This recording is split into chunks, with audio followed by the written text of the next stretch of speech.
Stefaan De Rynck, who is part of Mr Barniers' negotiating team, said simple trust is not enough and more glue is needed in EU exit talks. Mr De Rynck said at a speech at Chatham House in London today, what worries people on European Union side is idea the UK will leave single market and we'd have to trust somehow that outcome would be same on UK side in terms of standard setting.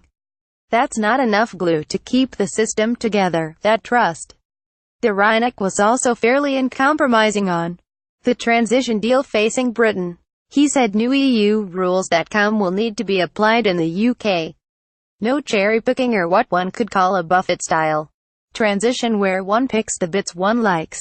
He said more than trust was needed to ensure a level playing field after Brexit in terms of equal standards in the UK and EU after Brexit. Chatham House Stefaan De Rynck admitted the EU have trust issues with the UK Tuesday, April 4, 2017. France has the highest score in the index at 32.5 and he warned the simple implementation of a Canada-style agreement would not be possible. Mr De Rynck said each free trade agreement is tailor-made for the party with whom the EU negotiates. The Canada one is not a replica of the South Korea one. For example, what you cannot do is square and free trade agreements circle into a single market. There can be no sector-by-sector participation in the single market.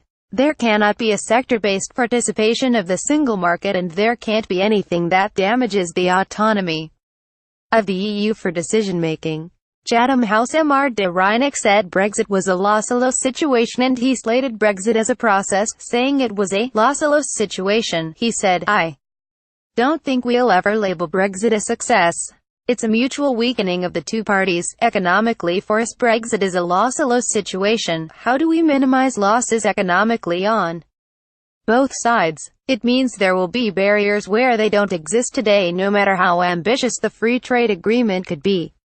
He said both sides should be happy to have progressed past the first stage of talks, but much more was still to be done. Mr De Rynck said we have reached sufficient progress, but that is not progress on all issues.